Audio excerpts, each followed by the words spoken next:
Roll Tide, everybody. And what do you say? Welcome to Cover Crimson with Clint Lamb. I'm Mick Gillispie. We got a ton of stuff to get into today. Bama is ranked in the top 10, but not very high in the top 10. We'll talk about that. You got the media day and practice, and one of their best freshman players missing some practice. We'll get into all that right here on the show. Like, subscribe, thumbs up. I ask you guys to do that every day. I know you're not Auburn fans, so that's not hard for you. Hit the bell too and comment. And also know that we're brought to you by Pearl River Resort, Philadelphia, Mississippi. Hour and a half from Tuscaloosa, 2 and change from Birmingham. The reason the show's on every day for you guys not paying for it is because of these guys, them and our great sponsors. So just remember that. But it's like Vegas-style sportsbook right there in Philadelphia. And I love going over there. I enjoy the ride. It's not like I don't like traffic. I don't really hit any traffic. You get there. It's a cool little town. And then the sportsbook right there in Golden Moon. You think Bama's going to run the table? You think they're going to win the national championship? You got your money down. You can go throw it there on them. 20 big screen TVs, full-size bar in the sportsbook. They got the window. They got the kiosks. They got all that stuff. So let's get into this show. Let's get into talking some football. We were going to do it yesterday, and I was sick, so I apologize for that. But even a little bit sick today, I'm playing hurt for you guys. Let's go.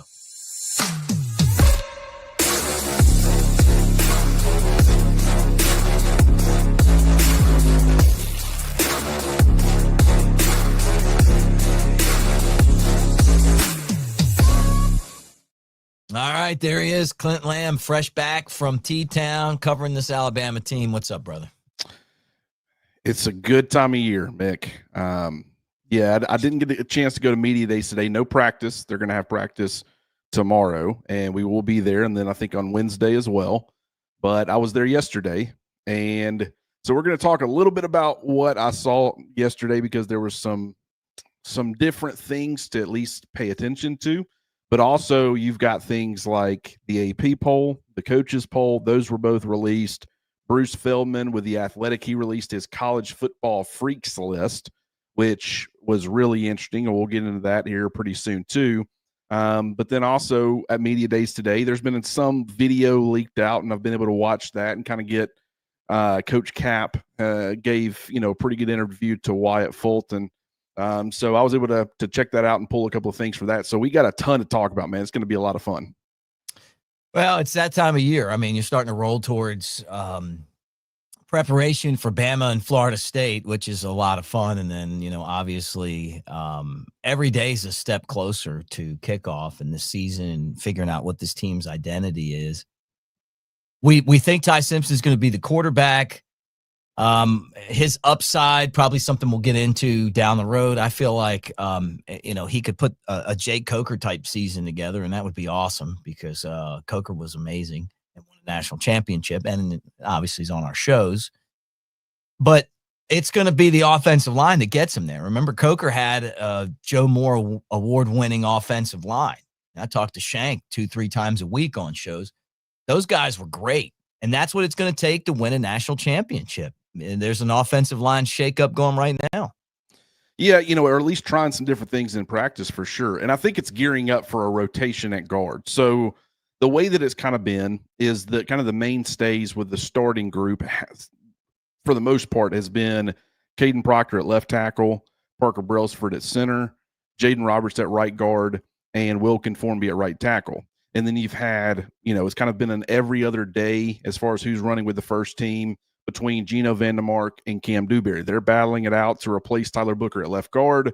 But yesterday, Jaden Roberts was the one that was with the second team. You had Cam Dewberry at left guard. You had Gino Vandemark at right guard. And also during Saturday's practice with Parker Brailsford, he had that commencement ceremony that he had to attend, so he was not available for Saturday's practice. Gino Vandemark was at center. Jaden Roberts was at right guard. Cam Dewberry was at left guard. And so, I think when people were posting the videos to social media, a lot of people were asking where Jaden Roberts was. He was with the second team. That caused some speculation, but Kalen DeBoer did address it after practice and pretty much confirmed what I already expected, and that's Gino Vandermark is going to be your utility guy, regardless of whether he starts or not. He can be your starting left guard, but if Parker Brailsford gets hurt, he's coming in at, Cam Dewberry's coming in at left guard, Gino Vandermark sliding to center. If Jaden Roberts gets hurt, Vandermark's going over to the right side, Cam Dewberry's coming in. So whether it's him coming off the bench being the first interior guy off the bench, or it's him being the starter and just sliding to one of those other two positions, Cam Dewberry, I've only seen him lining up at left guard. Jaden Roberts, I've only seen him lining up at right guard.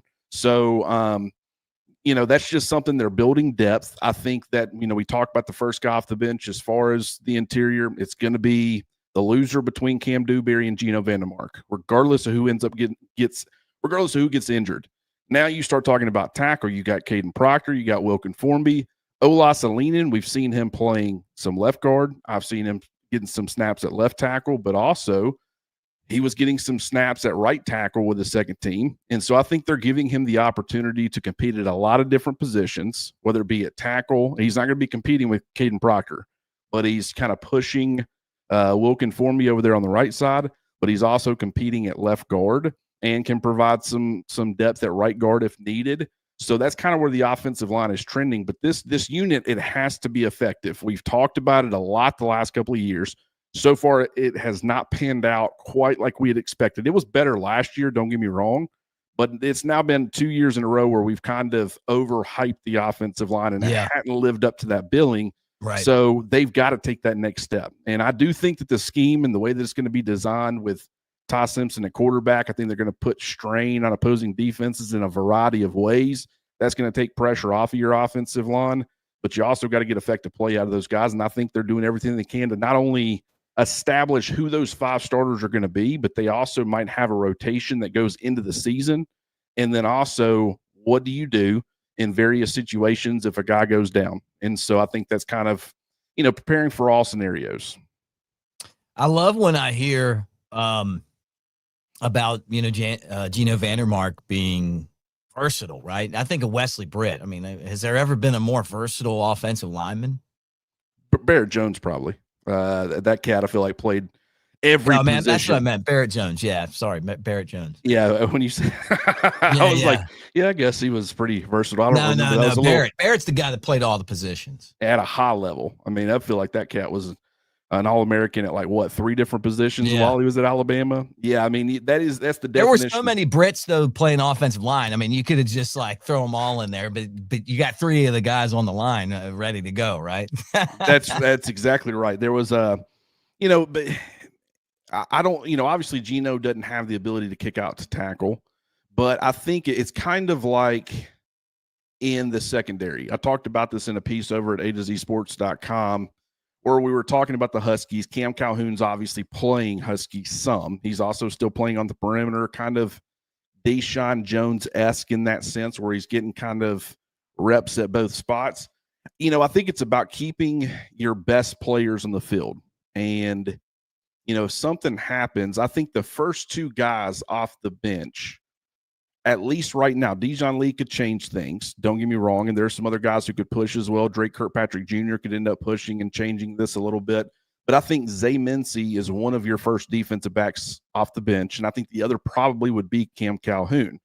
So getting Calhoun reps at both Husky and perimeter corner, you've now got a first guy off the bench that kind of is almost a starting, or he is a starting caliber player who can come in at Husky. He can come in at corner, and with Zay Mincy having the ability to come in and provide starting level production or play at safety, you've got that position locked up as well. So that's all 3 positions. It's the same thing with the offensive line. I think right now your 2 best backup offensive linemen off the bench, whoever loses that battle between Dewberry and Gino Vandermark, and then I think right now it's Lineman. So you've got some crossover. You've got 2 guys, because Lineman can play guard and Gino Vandermark can, who can play guard. You've got a guy who can come in at center, and you've got a guy who can come in at tackle. So they're kind of doing it that way, but then they're letting the freshmen, Michael Carroll and Jackson Lloyd, and maybe a redshirt freshman like Will Sanders, they're all competing to climb the depth chart. But from a veteran standpoint, okay, what happens if something goes wrong at this position or that position against Florida State in week 1? And the true freshmen aren't ready, and Will Sanders isn't ready. Who do we turn to? I think they're solidifying some of that depth now, and then we'll see how things change throughout the course of the season. But I like how they're setting that up, and I think it kind of speaks to, I mean, obviously the secondary is a lot deeper, but I think with the offensive line, you're also setting it up where you can both survive in the short and long term, because one thing we know about both of those position groups, guys are going to miss time. They do it every single year, so you got to have guys ready. Well, that's part of it, right? And I mean, like, if I look back at Alabama and I say, where have some of the shortcomings started, and it's offensive line. I mean, I still think about that Vanderbilt game last year and watching, those 2 stars run right by our guys, like whiffing on blocks and stuff like that. And us believing that, hey, this is going to be a road grader offense. A lot of people feel like it was Jalen Milroe who wasn't able to read defenses, was a little slow to react sometimes on things. Obviously was really good at other stuff too, but maybe some of that, him kind of, burping the baby in the pocket caused a lot of the problems with the offensive line. Hopefully Ty Simpson's going to be a lot faster to react to those things. And, and I hope so too. Well, one of the things I want to bring up with that, it all works together, right? If there are deficiencies with Jalen Milroe and maybe you're funneling too much through his legs, maybe you can't have any, enough early down success.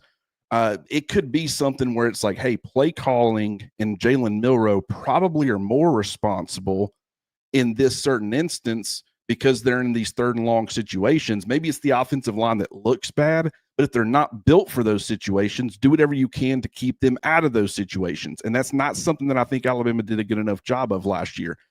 I've said this 1,000 times, and I'm sure I'll say it 1,000 more before the season starts. Stay on schedule, stay ahead of the sticks, stay in manageable situations, give your offensive line a chance, because I think there's going to be natural progression and improvement, but they can't. I mean, I think if you really want to take this to a Joe Moore award winning level, you've got to get it from both sides. And that's where I think that comes into play. One of the things that Coach Cap said when he was talking to Wyatt Fulton was he was talking about Wilkin Formby, and he brought up that he played through a hairline fracture in his wrist last season. He could have gotten surgery after the season, and then he would have missed spring, but he really wanted to be available in the spring. He wanted to get better, so he elected to wait until after the spring.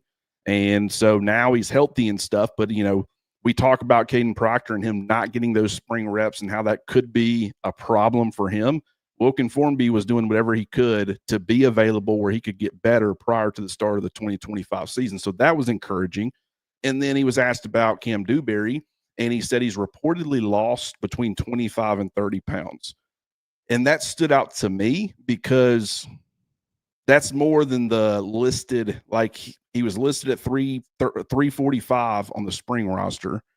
He's listed at 332 now. That's a difference of 13 pounds. So, I mean, it could have been since he arrived at Alabama and maybe before they even updated the roster, he had already lost quite a bit of weight, but that would have put him well north of 350. So he was definitely heavy. Or it's also possible that maybe he was 345 or something close, but now, he's further from that 332. Maybe he's in the high 320s or mid 320s. Either way, I think he looks good out there. And I think he's a better mover than I thought he'd be. Now losing weight's going to help with that. But just, I kind of worried about him in this offense a little bit because while he was a bigger guy like a Tyler Booker had a lot of athleticism for a guy his size. So he was able to compensate a little bit. I'm not saying Cam Dewberry is anywhere close to the caliber of player Tyler Booker is, but I do think he's a better mover for a guy his size than I originally gave him credit for. So that's pretty encouraging. Guys, we appreciate you being here so much, and we want you to know that our friend Keith, Residence Inn by Marriott Ocean City, is thinking about you guys, wants you to come out and say Roll Tide to him right there. Enjoy great sunsets, awesome seafood. The boardwalk that they have at Ocean City is amazing. Also, crab cakes, steamed crabs. If you watch the show The Wire, every once in a while they do the steamed crabs. I grew up on those. They're amazing. I do them down here in L.A. now. But anyway, I'd love to go there and hang out. Clint wants to go. The Next Round did their show. That's our sister show. And we appreciate you guys so much for thinking about them, and go out and check it out. Back Coastal Style Hotel of the Year, and one of our great partners on the show. All right, this was something that I saw, I caught wind of And then, you put it in here, and I'm like, I never know how serious or not serious to take this. But Brooks missing practice. He's on a bike. How are you worried at all about this, or are we kind of just saying, hey, we're kind of grasping for storylines right now? I definitely don't think it's grasping for storylines. It's worth mentioning and it's worth monitoring for sure. But, because he's a freshman, you want him getting every rep that he possibly can. But what I will say is that other than, man, it's unfortunate because it might take him a little bit longer to, be fully prepared to contribute. Alabama, one thing about the wide receiver room, at least right now, as assuming that there's no other issues as far as health with other guys, they don't have to have his help out the gate. They have not only probably one of, if not the best starting trios of receiver in all of college football. They've also got guys like Jalen Hill and Cole Adams and Rico Scott. Obviously, you got potentially Jaylen Mbakwe. You've got other guys, not only from a starting standpoint, but from a depth standpoint where you can rotate and keep quality play. If this guy, as a true freshman, if he works his way into any sort of significant role, whether that's be rotational, obviously I don't think he's going to be a starter, but if that somehow happened, that would not be out of necessity. That would because he is that special and he is that good. So, when you're hearing buzz about, hey, this guy's making a lot of plays, he looks the part, looks like he's ready, you want that guy to be available because he can kind of elevate things to a different level, but it's not really out of necessity. But, and it is worth monitoring. I wasn't able to go to Saturday's practice, so I didn't see him out there. I was out there Sunday, and he wasn't out there. But Bama Online and several others reported that he was in a black no-contact jersey. He was in a walking boot, I think on his left foot, if I'm not mistaken, and he was riding a stationary bike on the side. So whatever it is, I wouldn't say it's certainly not good, but Kalen DeBoer was asked about it after practice. He said it's not a long-term issue. So it's just unfortunate that he's not out there right now. But I think they're going to be fine at wide receiver, and I think he's going to be fine and back sooner than later. And maybe he might not only contribute at receiver, he might be a contributor as a return man as well. I saw where Kalen DeBoer was answering questions about Jaylen Mbakwe, and it felt like to me they were more political answers than, okay, yeah, the guy's kind of behind schedule. And I've heard off the record from people that he's behind schedule. I'm just going to throw it out there. And I hear Kalen DeBoer, and he's like, well, I don't have to worry about where he's lined up. I don't have to worry about, showing him how to do this or that. The reason I think he's behind schedule is because it's going to be tough for him to get on the field. That is 100% correct. Where, once again, you move a guy. He was a do it all type of player in high school. And I love him, by the way, Clint. Oh, I'm throw that out. I do. I think I really want him to be a star. Yeah, we both do. In-state kid, loves the University of Alabama. Obviously, great guy, smart dude. Yeah, they did what they needed to do to keep him around. We have no idea what that was, but obviously, that they see something in him. They wanted to keep him. They felt like it was important to keep him. But this is kind of like Latsier Brooks. Like, he played everything in high school, both sides of the football. He hones in on corner for a year, and now he's making the transition to offense full time. And that's going to take some time. They can do certain things. As far as running the full route tree and being nuanced and all that, and having timing with the quarterback and all of those things, all that's going to take time. Now, you can get him comfortable running certain routes or doing certain things, maybe getting him in motion, getting him going on some jets or whatever, and you can get him involved fairly early. One, I don't think Alabama has to do that because I think they got plenty of playmakers on offense.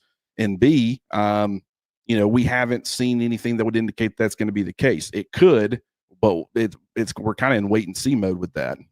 So I'm not, Mbakwe is going to be a good player. I certainly haven't given up on him. He's a phenomenal athlete, very dynamic with the football in his hands. But just with where that wide receiver room is and where I think Jaylen Mbakwe is, I wouldn't be surprised if he didn't play a massive role in 2025.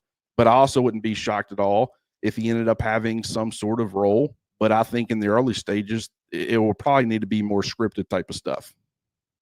Well, hopefully, like the light bulb really comes on and he's a guy that can return kicks and that we really get him on the field to do some of the things that we know he's capable of doing. But when I hear a coach say, oh, well, you know, we don't have to worry about telling him he's making some plays, right? Like, and we don't have to worry about telling him where to. Everybody's talking about Brooks. Everybody's talking about Ryan Williams. Hey, dropped a couple balls and then he caught a 90-yard touchdown, right? Jeremy Bernard, right? You hear about him. Isaiah Horton, right? Like Mbakwe, when he was on defense, we heard about him a lot. It was like, hey, look, Mbakwe, man, this guy's going to play a lot, whatever. And then I switch into to offense. Do you think that the game plan for him eventually is to do both? I mean, you know, like once he kind of figures out, then all of a sudden he's like a Travis Hunter type guy. Colorado had to have Travis Hunter doing that. They didn't have, I mean, he was a far and away the best cornerback on that roster, and he was far and away the best wide receiver. So I understand the logic there, and I think he's kind of a freak athletically from a conditioning standpoint where he can handle that type of workload. Would Jaylen Mbakwe be Alabama's best corner? Would he be their second best corner? You know, would he be their best receiver? I mean, obviously he's not running with the first team right now that we know of. So, I mean, I'm guessing he's not even in the top three, but doesn't mean he can't contribute. I just don't see a point in doing that unless you needed him to do that. I mean, if he wanted to do both, maybe, but I just think that right now he needs to focus on getting better at wide receiver. And I'm guarantee you, he's doing everything he can behind the scenes and, you know, on the field and everything else to where he can be ready. He wants to play, but, you know, I also have said, I don't know what his expectations are, but my guess would be that he's been realistic about it. He didn't think he was going to switch to receiver after spending his whole first year developing at corner, especially with this wide receiver room, and think, oh, I'm going to walk onto the field and be a top 3 or 4 guy. So, you know, I don't see a reason to be low on him at all because I knew the second he made the switch, it was going to take him a little bit of time. But what I do know is that, once again, he's one of the best athletes in college football, and you've got a coaching staff that's very innovative and creative. And if anybody's going to get the most out of this kid, I think it's going to be this staff. So I'm excited to see how he develops for sure. Yeah, maybe we need to temper our expectation, right? And I think that's fair. I think that's a fair comment. I mean, definitely something I'll think about too. I'll tell you what you guys need to think about is looking good out on the golf course or in Tuscaloosa for your next Bama game. And you can do that at rowback.com, promo code Crimson20. As you gear up, I saw some people talking about my Floor Bama style Hawaiian Bama tailgate shirt. You get better gear at rowback.com. And this is a cool shirt, but they're better. They're breathable. They're comfortable. You got the hoodie. You got a bunch of really cool polos, whether you're going to class. You got to look good for Bama. Got to look good. I mean, you want to go out there and represent, especially when things get rolling this year. And we're kind of back to being Bama again. All right, Clint, let me throw this out here. The new coaches polls out. Texas is number 1. Ohio State's number 2, which I think they're ranked too high. Penn State 3, Georgia 4, Notre Dame 5, Clemson 6, which I think they're a little low on this. Agreed. Oregon 7, Bama 8th, LSU 9, Miami 10. What do you think? I think that's a little too low. I mean, now, granted, I'm paying attention to Alabama more than a lot of the national people. This is the coaches poll, though. So, and it's a consensus ranking. And it seems like maybe some people are looking at this saying there's some chinks in the Alabama armor. And, you know, obviously, if you continue to have the problems you did last year where you weren't prepared like you should have been in some of these games against teams that were good, not great. They can beat you if you aren't prepared, but Alabama had no business losing to some of the teams they lost to. If they continue to have that problem, it doesn't matter how talented you are. It doesn't matter if you're stepping on the field, you know, a 2-touchdown favorite, and, you know, you should hand the opponent a thorough beating. You can, and in some cases will lose if you are not prepared or if your mind's not right. And so that's the thing I can't answer. We'll have to wait until the season starts, and you kind of automatically assume that's going to get fixed. I'm basing that off of Kalen DeBoer and kind of everywhere he's been. he's had problems at other stops as far as playing some close games. I would fully expect that to continue. I would expect that to continue regardless. That was already starting to happen under Nick Saban. It's kind of the NIL transfer portal era. It's just more difficult to kick the mess out of everybody you play. But, losing, you got to figure out a way to still win those games. And so I believe that Kalen DeBoer and this coaching staff will do that. But, I just think 8's a little bit too low. I know that the AP poll has them higher at number 5. They have Georgia at number 1, Penn State at number 2, Texas at 3, Clemson at 4, which you and I are both are in agreement. I think 6 is a little bit too low for them. I think 4 might still be, but 3 teams ahead of them. Penn State, I don't know how I feel about them, but I do. Their schedule is really setting them up where they're going to be a top 3 or 4 team pretty much all year. We'll have to find out if they're actually one of the 3 or 4 best teams. But Bama's at 5 in the AP poll with Ohio State coming in behind them. That Ohio State not getting the quote unquote respect as far as a reigning national championship winner. That is still very talented, and still, Jeremiah Smith's coming back, Caleb Downs is coming back. They've lost a lot, including their quarterback. But, I still think Ohio State's going to be pretty good. But I was kind of surprised that Ohio State was that low. But I think Alabama should be around number 5. So them at number 8's not crazy. It's not like it's disrespectful or anything necessarily. But I just think that number 5 is probably a little bit better of a representation. What do you think? Is there anybody else that kind of stands out one way or the other, too high, too low? The problem that Bama has is the schedule. That is true. I look at Clemson and that's a soft, very, very soft schedule. You got weeks that you can heal up, bunch of mediocre to bad opponents. Bama went out and played Florida State and Wisconsin in their non-conference. And we found out last year that the college football playoff committee, had no value for, going out there and playing a tough schedule. They corrected it, I guess. I don't know, but that schedule's tough. Even if you win those games, every week you have an opponent that could give you a hard time. I look at some of these teams that are ahead of them, and I'm like, there's so many easy winnable, show up, wear your uniform games for Ohio State and for Clemson, especially Clemson. So I guess I just feel like for us, I like the high ranking, but I think talent-wise, we're there. The thing that worries me the most is just the scheduling and having those weeks where you can kind of take a deep breath, right? Like where you don't have to play your best. And still figure out a way to win. Even Saban had those. There's those Arkansas games where they barely got by, and they were sandwiched in between 2 monster games. And that's why they call them letdowns, right?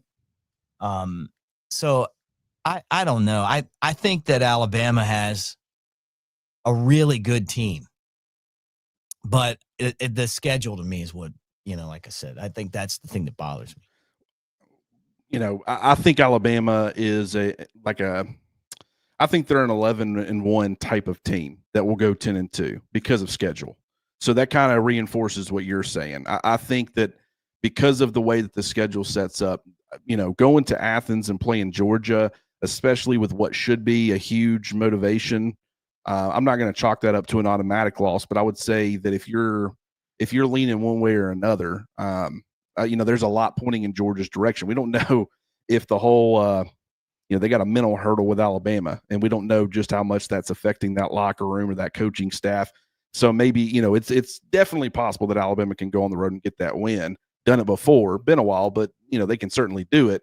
But that's one where it's like, okay, if that ended up being a loss, and then if you ended up seeing one more, where you lose to a good team and it's just the way that things fall, I could see that being the case as well and them going 10-2.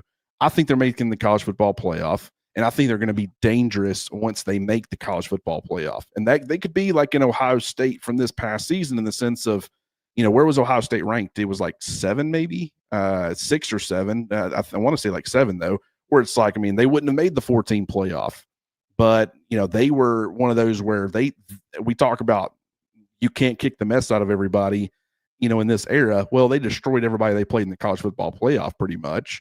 Right. So, you know, that I could see Alabama doing something similar. They got to go out there and prove it. This is all like, you know, there's a lot of ways this can work out. I don't want anybody running with that, you know, still, I don't want anybody getting a big head and thinking it becomes automatic, because it's not. But yeah, I think Alabama starting, I would probably have them, you know, number 5.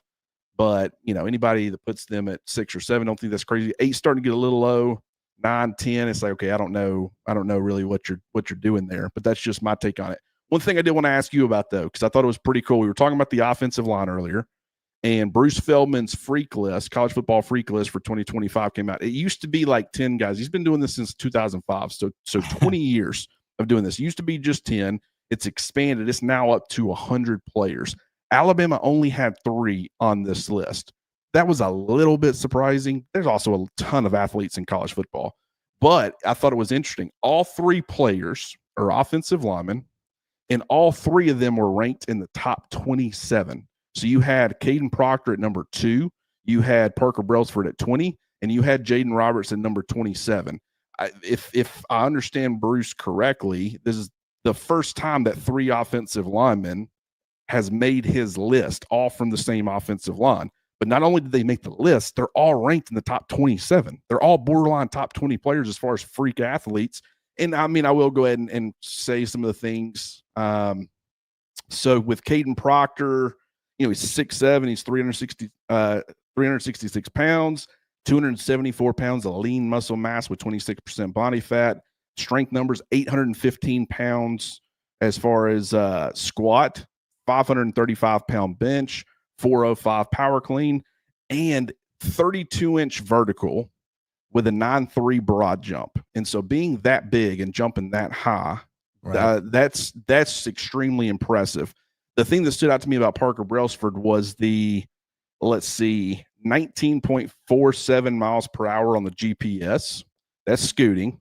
And he had a 33-inch vertical, which kind of tells you the fact that he had a 33-inch vertical at 290 pounds and Caden Proctor had a 32-inch, just an inch shorter, being, you know, what, 70, close to 80 pounds heavier than him, tells you everything you need to know about Caden Proctor, because that's a really good number for Parker Brailsford too. But then also you got Jaden Roberts, who's a better mover than given credit for. A little bit more athleticism, but he's super strong, squatted 805. 325 bench and 415 power clean. Also topped, you know, got over 19 miles per hour on the GPS as well. This is a really good core of Alabama's offensive line. I don't think people realize just how athletic and big they are. They all love moving people. They're all physical. They're all nasty. But then when you start talking about Wilkin Formby and whoever ends up starting at guard, like, this is why a lot of people think that they're one of the better offensive lines in college football in 2025, because they got returning players. They got other guys who have had starting experience in this system. You've got other SEC starting talent like Cam Dewberry. You've got young players who are talented and athletic. This could be a very, very good offensive line, Mick. And I think if you said, hey, what position group would you want to have all your freaks in, I'd say the offensive line. Good point. Because one of the things that happens when Alabama has a great offensive line, the best offensive line in the country, is championships. You know, Ty Simpson's going to be a better quarterback. Jam Miller's going to be a better running back. You know, Ryan Williams is going to catch more passes. Those guys are so important to the success that you have as a team. And they don't really get a lot of credit, which is, you know, kind of they're like umpires in baseball, right? Like, normally you're just like, hey, like, you don't think the guy hasn't been touched.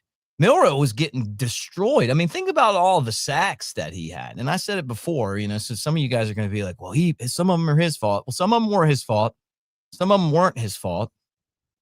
But it felt like a lot of times that there wasn't a lot of room for him to make. Like, you know what I mean? Like the pocket wasn't there long. That's a great point.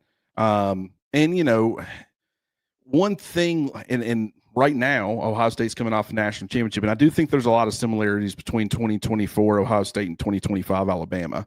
There's some differences, and those differences can be pretty key. But you talk about like the defensive mind and how well regarded or highly regarded that he was, you know, as far as Jim Knowles, and you talk about Chip Kelly, you know, a very innovative offensive mind. You talk about adding Ryan Grubb back to this room. You know, you have off topic.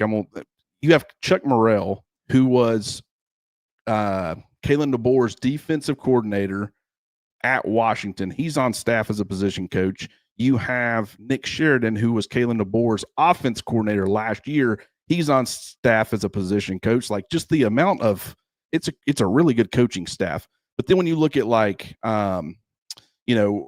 you look at Ohio State last year, they lose Seth McLaughlin. They lose Josh Simmons, who is doing very well for the Kansas City Chiefs, was a first-round draft pick. They had to have some depth along their offensive line step up if they wanted to win a national championship. And they had guys step up, and they got the job done.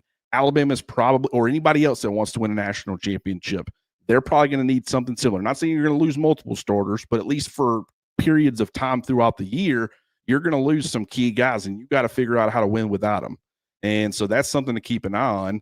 But then also, just the way that things are setting up, used to it was, there used to be this kind of saying where it's like, I would 10-1 rather have an elite offensive line and a very mediocre quarterback or a subpar quarterback than I would having an elite quarterback with an average to below average offensive line. I still think that's true, but I think in the modern era of college football, when you've got like a Bryce Young who's mobile, you can have a bad offensive line and still be very, very productive offensively and even get to a national championship. You can have, Lenore Sellers. I thought South Carolina's offensive line was improved last year, but I still don't think they were one of the better offensive lines in the country. He has to make a lot of plays, and he can make a lot of plays as far as being mobile. But there's still, that saying existed for a reason. It existed during a period where a lot of guys were statues. It was more Mac Jones-esque, where he's going to get killed if you don't give him adequate protection. Ty Simpson's going to be able to create on the move. Keelan Russell can, Austin Mack can, but if you can give him an offensive line, that makes everybody's job on offense that much easier. And it makes the jobs of your defensive guys easier too, because you should be able to run the football more effectively. Mm-hmm. And when you got to grind out some clock, you can give your defense a break, have a consistent run game. So just Alabama having a good offensive line, I think, is going to be a massive difference between last year. They were good. This year, I think they got a chance to be elite. And if they live up to that hype, I think that can make a massive difference for sure. That's what it's all about. Guys, I want to, again, tell you that we appreciate Pearl River Resort in Philadelphia, Mississippi for their support of our channel. They make it happen, right? And now's a great time to go check out Dancing Rabbit Golf Course, which is the Augusta you can play. The Azaleas, the Oaks, 2 amazing golf courses. I've told you guys many times, you can actually rent one of the rooms in the clubhouse. You open up those giant blinds, and there you are, staring at the 18th hole. But I watched Happy Gilmore 2 last night, and it reminded me of Dancing Rabbit. I was like, hey, you know what? Is Happy coming here to try to run up and hit one of those balls like a hockey puck? I thought the movie was pretty good, by the way. And anyway, yeah, we appreciate them, and we know that you guys will as well. So check them out, Pearl River Resort. Yeah, have you seen Happy Gilmore 2 yet? I have. And it was one of those things where I think the nostalgia and all the appearances and little nuanced things that they threw in there, I thought that made it good. It got absurd, obviously. And did you like Eminem being in there? Yeah, and see, that's the kind of stuff, if they just would have left it, I'll just leave it normal golf. Like, I understand they felt like they had to take it to a different level, and I actually like taking the shots at live, but I still would have just kept it. Don't all the crazy arcade-ish type of, adding all those elements and the, riding around on souped-up golf carts and, all that stuff. Is like, you probably could have, if they just would have changed that, I would think I would have liked the movie a lot more. But overall, I understand the appeal and why some people do like it, because there were some funny moments, and there was a lot of points where the nostalgia factor of it really played into it. Yeah. I thought it was great. I mean, just for what it is. For what it is. Yeah. Yeah. Like, I don't watch a whole lot of movies, but I like the original. And I think it's cool that they're coming back with these. The most disappointing, like follow-up, I guess, or whatever, sequel, was Coming to America, because I love Coming to America. Didn't even see it. Wouldn't see that. The second one was just awful. Like, I heard. It was so bad. And the first one's still funny. Like, we still quote it all the time. So, but you know what? I give them credit for trying it. The new Top Gun, I think it's better than the first one. Okay, let's not get carried away. But yes, it is probably one of the greatest sequel of all time. I mean, it was fantastic. It was Caddyshack too, Clint. Terrible. Yeah, no. Yeah, but a lot of this stuff they should just leave alone. And if you are going to do it, just do it right, man. And just go back to what made it great. Understand those principles and say, I don't care, this is a different era, but if we're going to redo this, let's go get down to the core basic principles of this movie and what made it great. And let's do our best job to replicate that without replicating the storyline or whatever. I think that would do a lot of people. All right, sorry, Clint, before we get out of here, let me get a couple comments up here since we're live. Clint, whoever lines up your beer should be a sponsor. Gotta be honest, man. See, I don't necessarily agree with that, but I appreciate the comment. Don't get me wrong. I work hard on this thing, and it just did. Oh, you're the one that does it. Oh yeah. I'm definitely I get in there and I got some tools, but this doesn't grow. Again, I got a couple small patches here and there. I also fidget with it a lot. When I'm thinking really hard, if I'm not doing something with my hands, I fidget with my beard, and that can get me in trouble sometimes. But all right. You look good. All right. Michael Beals says, wondering about Dijon Lee. Dude is the next Pat Surtain. I hope so, man. Mustard. Yeah, I think so.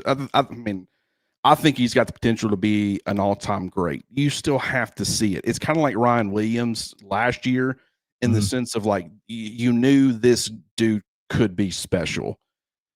And we started hearing that kind of hype about, okay, he might actually, he's only 17, but he might actually end up contributing sooner than later. I thought he would get involved at some point last year. I didn't think he was going to be like a dude out the gate. Definitely didn't think he was going to start the season with like 7 touchdowns in his first 7 games.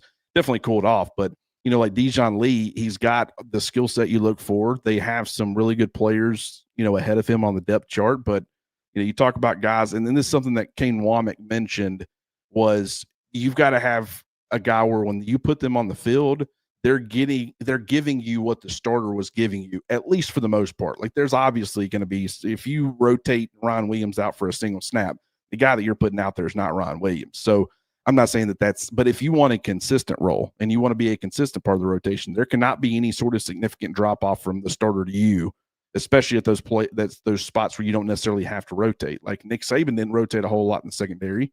So, and that was great because you always getting a high level of play. I think you getting multiple guys roles and rotation, it's like if you're facing different types of receivers, maybe there's a week where you're facing just this long unicorn style of player on as far as the opposing offense, and you're like, hey, maybe this is a week that we play Dijon Lee a little bit more because he's 6'4", he's 200 plus pounds, great movement. He can kind of do a lot of these things as far as matching the length and the physicality. Maybe you end up seeing something like that. I'm not saying that's going to be the case. I'm saying it's just, the better you are as far as the rotation that you can have, the more matchup based you can be. All right, final one here. Roll Tide. Clayton, thank you, man. Love the show, but haven't gotten to watch live until today. Do we look or feel as prepared for the early games as the Saban teams did? This was my biggest criticism, not the early games, but just that I felt like we weren't prepared for Oklahoma. We weren't prepared for Michigan, and we weren't prepared for the success that we had after beating Georgia last year. It's interesting because when you talk about the major games, I think that is actually a strength of Kalen DeBoer and this coaching staff. Like you look at how prepared, I understand things fell apart in the second half.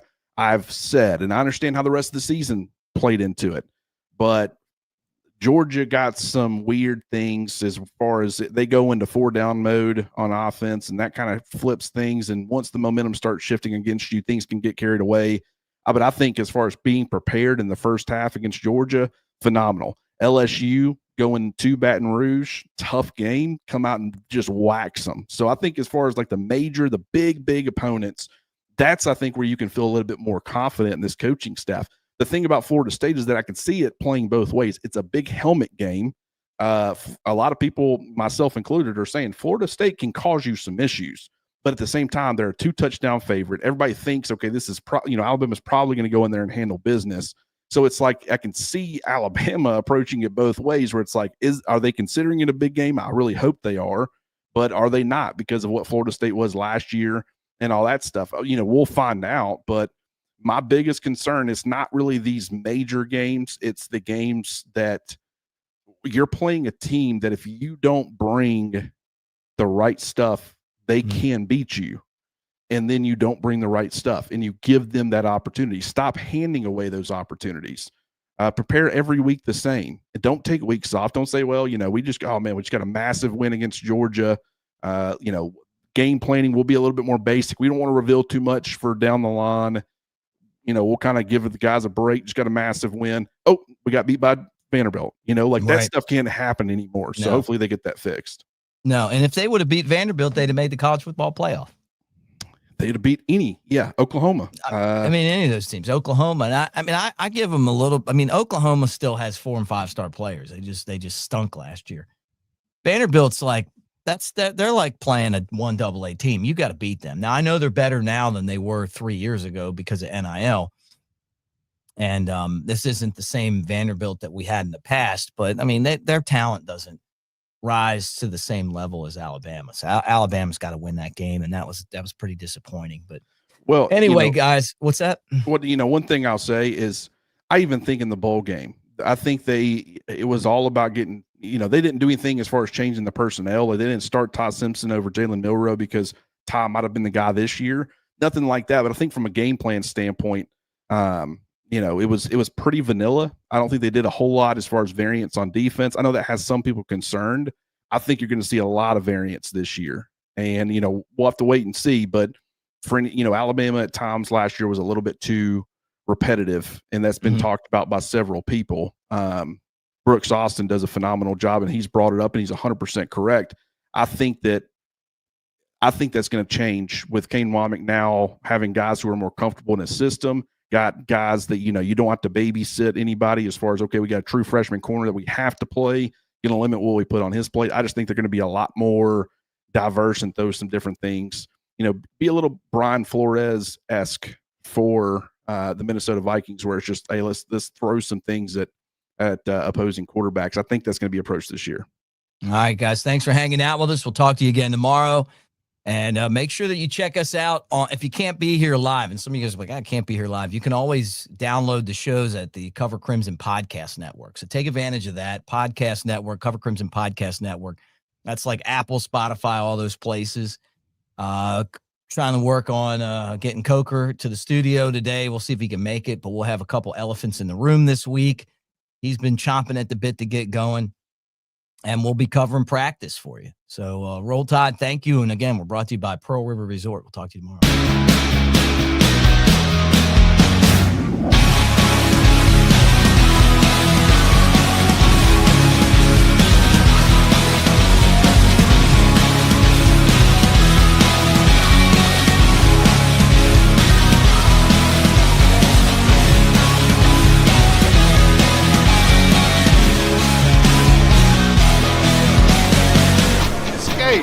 To Pearl River Resort.